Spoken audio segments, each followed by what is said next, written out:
Assalamualaikum warahmatullahi wabarakatuh. Jadi insyaallah kita sambung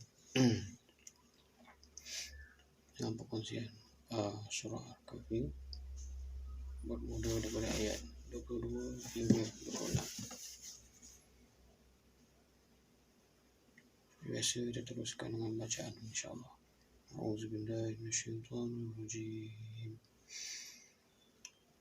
سيقولون ثلاثة رابعهم كلبهم ويقولون خمسة سادسهم كلبهم رجما بالغيب ويقولون سبعة وثامنهم كلبهم قل ربي أعلم بعدتهم ما يعلمهم إلا قليل فلا تمار فيهم إلا مراء ظاهرا ولا تستفت فيهم منهم أحدا ولا تقولن لشيء إني فاعل ذلك غدا إلا أن يشاء الله واذكر ربك إذا نسيت وقل عسى أن يهديني ربي لأقرب من هذا رشدا ولبثوا في كهفهم 300 سنين وازدادوا 9 قل الله أعلم بما لبثوا له غيب السماوات والأرض أبصر به وأسمع ما لهم من دونه من ولي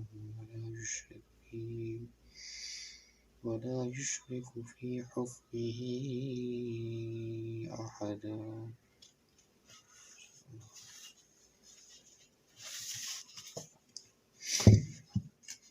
InsyaAllah kita teruskan pada terjemahan. A'udzubillahi سيقولون ثلاثة رابعهم كلبهم ويقولون خمسة سادسهم كلبهم رجما بالغيب ويقولون سبعة وثامنهم كلبهم قل ربي أعلم بعدتهم ما يعلمهم إلا قليل فلا تمار فيهم إلا مراء ظاهرا ولا تستفت فيهم منهم أحدا. Yang maksud nanti ada orang yang akan mengatakan yakni jumlah mereka adalah 3 orang, yang keempat adalah anjingnya, dan yakni yang lain mengatakan jumlah mereka adalah 5 orang, yang keenam adalah anjingnya, sebagai tekaan terhadap perkara yang gaib. Dan yakni yang lain lagi mengatakan jumlah mereka 7 orang, yang ke-8 adalah anjingnya. Katakanlah, Tuhanku lebih mengetahui jumlah mereka. Tidak ada orang yang mengetahui yakni bilangan mereka kecuali sedikit. Kerana itu janganlah kamu bertengkar tentang hal mereka kecuali pertengkaran lahir saja, dan jangan kamu menanyakan tentang mereka, yakni pemuda-pemuda itu, pada seorang pun di antara mereka. Pengajaran yang pertama, Allah SWT menceritakan perbezaan di antara pendapat di kalangan ahli kitab, yakni Yahudi dan Nasrani, tentang bilangan Ashabul Kahfi. Terdapat 3 pendapat dalam hal tersebut. Pendapat yang pertama dia mengatakan bilangan mereka ni hanya 3 orang, dan keempat itu adalah anjing. Manakala pendapat yang kedua, mereka mengatakan bilangan mereka 5 orang, dan keenam itu adalah anjingnya. Dan pendapat yang ketiga,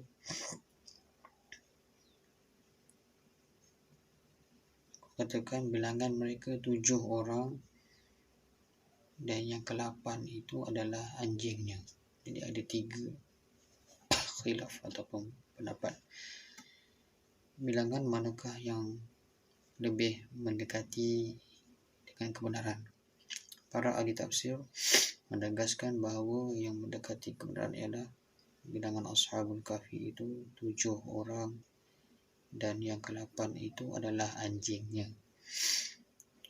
Sebabnya setelah ayat menyebut bilangan 3 orang dan ke-4 ialah anjingnya, serta 5 orang dan ke-6 ialah anjingnya. Lalu ia diikuti dengan ungkapan rajmam bil ghaib, yang bermaksud sebagai tekaan terhadap barang yang ghaib atau rambang. Akan tetapi ketika menyebut bilangan 7 orang dan ke-8 ialah anjingnya, ia tidak diikuti dengan ungkapan tersebut. Ini memberi isyarat bahawa bilangan Ashabul Kahfi ialah 7 orang, dan yang ke-8 itu adalah anjingnya, adalah lebih mendekati kebenaran. Wallahu a'lam. Tadi pengajaran yang pertama, terus pergi kepada pengajaran yang kedua. Perbezaan pandangan tentang bilangan Ashabul Kahfi sebenarnya bukanlah termasuk dalam perkara yang penting. Malah pengetahuan tentang bilangan mereka justru tidak membawa apa-apa faedah bagi manusia, apakah faedah agama maupun dunia. Dan atas sebab itulah, sebagai lanjutan ayat, Allah Subhanahu wa taala berfirman, katakanlah, Tuhanku lebih mengetahui jumlah mereka, tidak ada orang yang mengetahui, yakni bilangan mereka, kecuali sedikit. Atas dasar ini jugalah maka Nabi Muhammad SAW dilarang oleh Allah SWT daripada tengkar tentang bilangan Ashabul Kahfi, melainkan pertengkaran zahir atau luaran sahaja. Ini kerana kesan negatif dari pertengkaran yang berlaku atas dasar tekaan tanpa dalil yang pasti, lagi meyakinkan, hanyalah membuang masa dan terkadang mengundang perpecahan dan permusuhan. Selanjutnya, pengajaran yang ketiga, selanjutnya Allah Subhanahu wa taala melarang kita meminta fatwa kepada ahli kitab tentang Ashabul Kahfi. Firman-Nya, wala tastafti fihim minhum ahada. Maksud, dan jangan kamu bertanya tentang mereka, yakni Ashabul Kahfi, kepada salah seorang pun dari mereka, yakni ahli kitab. Rangkap ini mengandungi beberapa pengajaran. Di antaranya yang pertama, Allah Subhanahu wa taala melarang kita agar jangan bertanya atau meminta pendapat atau pandangan pada orang yang tidak layak memberi fatwa. Maksudnya orang yang diiktiraf, contohnya mufti, orang yang arif tentang fatwa. Jangan kita jumpa orang yang sesat, maka dia ajar kita tentang sesat lah. Pengajaran yang kedua, jika kita dilarang bertanya kepada ahli kitab tentang bilangan Ashabul Kahfi, maka tentu saja larangan bertanya tentang perkara yang lain lebih penting, adalah lebih utama lagi. Pengajaran yang ketiga, larangan ini tidak mutlak. Mungkin kita dilarang bertanya kepada seseorang tentang sesuatu perkara, kan tetapi dibolehkan bertanya dalam perkara-perkara yang lain yang dia memang mahir dalam bidang tersebut. Kita justru itu disuruh agar bertanya kepada yang ahlinya. Maksudnya kena dengan bidang dia lah. Contohnya, dia nanti suatu organisasi, ambil contoh masjid. Kita ambil orang yang betul-betul ahlinya, maksudnya dia memang bidangnya agama. Yang kita ambil orang yang bukan ahlinya, jadi macam kata panggil istilah macam huara lah, lebih kurang macam tu. Okay. Jadi biarlah ambil yang betul-betul kata melalui bidang dia lah. Seterusnya ayat yang ke-23 dan ke-24. A'udzubillahi minasyaitonirrajim. Wala taqulanna li syai'in inni fa'ilun dzalika ghadan illa an yasha Allah wadhkur rabbaka idza nasita wa qul asa an yahdiyani rabbi li aqraba min hadza rasyada. Maksud ayat 23, dan jangan sekali-kali kamu mengatakan tentang sesuatu, sesungguhnya aku akan mengerjakan ini esok pagi.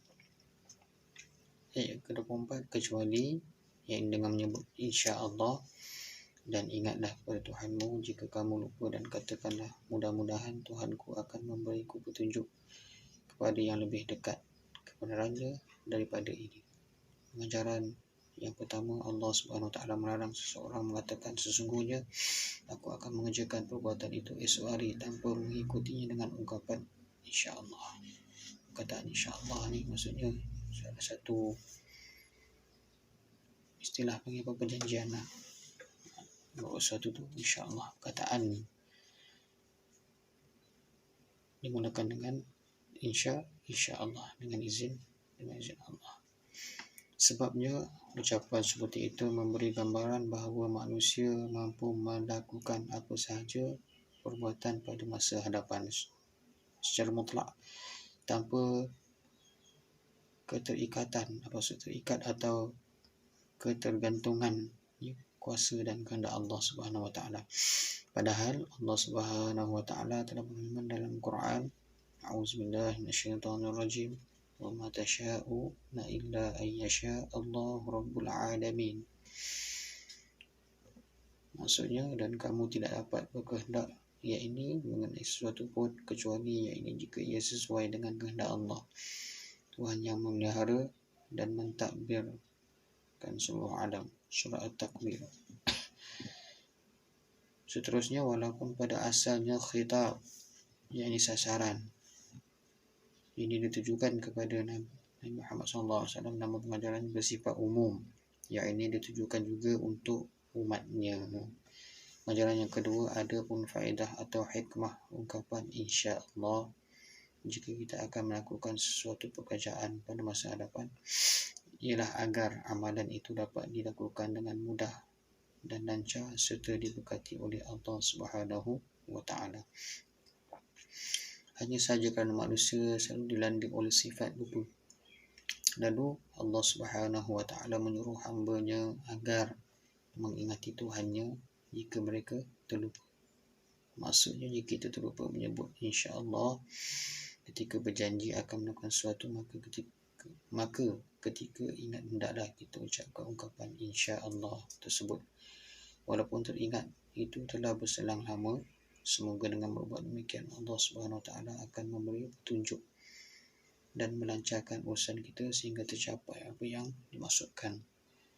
Maksudnya macam saya cakap tadi, ada kaitan dengan perjanjian.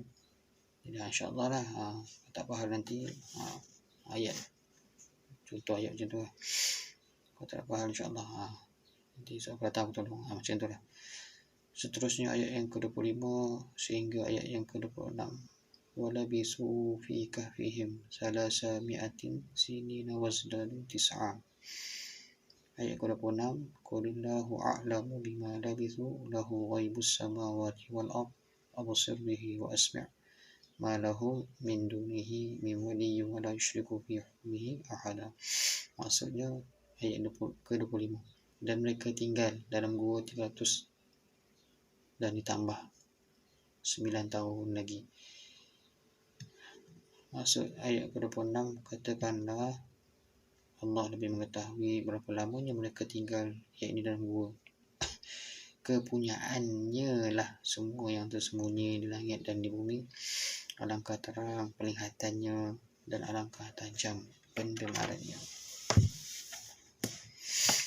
Tidak ada seorang pelindung pun bagi mereka selain daripadanya, dan dia tidak mengambil seorang pun menjadi sekutunya dalam menetapkan keputusan. Pengajaran yang pertama, Allah Subhanahu Wa Taala menerangkan dalam ayat ini tentang tempoh pemuda Ashabul Kahfi ini berada di dalam gua sejak mereka ditidurkan oleh Allah sehingga mereka bangun, dan tidurnya iaitu 309 tahun hilaliyah, iaitu ikut peredaran bulan, atau 300 tahun syamsiyah, ya ini mengikut peredaran matahari. Sebagaimana dimaklum bahawa bilangan hari dalam sebulan berdasarkan peredaran bulan adalah lebih pendek, iaitu di antaranya 29 atau 30 hari sebulan. Sedangkan bilangan hari dalam sebulan berdasarkan peredaran matahari adalah lebih panjang, iaitu di antara 30 atau 31 hari. Perbezaan di antara dua perhitungan tersebut adalah 1 tahun setiap 33 tahun. Jadi perbezaannya akan menjadi 3 tahun dalam setiap 100 tahun. Oleh itu, jika Ashabul Kahfi ditirukan oleh Allah selama 300 menurut perhitungan tahun Masihi, yakni Syamsiyah, maka akan menjadi 309 tahun menurut perhitungan Hijriyah, iaitu dipanggil Hilaliyah. Inilah antara hikmah disebut wazdadu tis'a, dan ditambah yakni 9 tahun lagi. Wallahu a'lam. Pengajaran yang kedua, hakikat di atas diperkuatkan lagi oleh ayat berikutnya, seolah-olah mengandungi maksud. Jika kamu ditanya tentang berapa lama tempoh mereka ditidurkan oleh Allah di dalam gua, maka katakanlah Allah lebih mengetahui tentang tempoh tersebut. Jadi dalam hal bilangan Ashabul Kahfi dan tempoh mereka berada dalam gua, hendaklah dikembalikan kepada ilmu Allah. Kebenaran hanya datang daripada Allah. Adapun pandangan manusia hanya berasaskan sangkaan. Hanya Allah yang mengetahui perkara ghaib. Apakah itu terjadi di langit atau di bumi, disebut dengan ungkapan alangkah terang penglihatannya dan alangkah tajam pendengarannya. Ungkapan ini mengandung maksud bersangatan dan sanjungan. Menurut Qatadah, tidak ada seorang pun yang penglihatan dan pendengarannya lebih terang dan lebih tajam daripada pendengaran dan penglihatan Allah Subhanahu wa Ta'ala. Seterusnya, pengajaran yang ketiga, di antara pengajaran yang dapat diambil dari kisah Ashabul Kahfi yang ditidurkan selama 300 tahun lebih,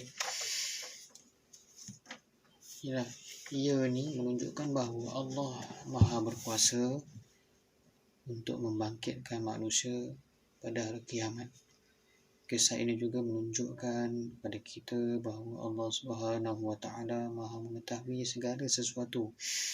Tidak ada satu pun yang tersembunyi dari sisi Allah Subhanahu wa Ta'ala, apakah di langit ataupun di bumi. Tiada sekutu baginya. Itulah sebabnya Islam sangat melarang kita mempercayai ramalan bomoh tentang perkara-perkara ghaib. Siapa yang berbuat demikian, maka dia telah terlibat dengan syirik sifat. Mengetahui perkara ghaib hanya milik Allah atau salah satu daripada sifat Allah. Tiada sekutu baginya. A'udzu minasyaitonir rajim. Alimul ghaibi wasyahadah. Dia mengetahui yang ghaib dan yang nyata. Surah Al-Hashr. Oleh itu, jika sifat tersebut disandarkan kepada bomoh, walaupun yang menggelar ustaz, maka tetap syirik hukumnya. Sebab yang memiliki sifat tersebut hanya Allah yang Maha Esa. Jadi kita Islam dilarang berbomoh. Dari segi rawatan kita bertemulah dengan orang yang betul-betul rawat secara rawatan Islam. Wallahu ta'ala alam. InsyaAllah kesempatan kita ketemu lagi, diizinkan oleh Allah Subhanahu wa Ta'ala, insya-Allah. Bismillah. Bismillahirrahmanirrahim. Alhamdulillah. Wassalamu ala asyrafil anbiya'i wal mursalin wa ala alihi wasallam. Allahumma zidna ilman nafi'an wa rizqan thayyiban wa amalan mutaqabbalan. Allahumma faqihna fid din wa 'allimna ta'wil waj'alna min ibadika as-salihin birahmatika ya arhamar. اللهم اكشف عنا البلاء والوباء والولاء ما لا يكشفه أحد غيرك. اللهم ربنا آتنا في الدنيا حسنة وفي الآخرة حسنة وقنا عذاب النار. وصلى الله على سيدنا محمد وعلى آله وصحبه وسلم والحمد لله رب العالمين.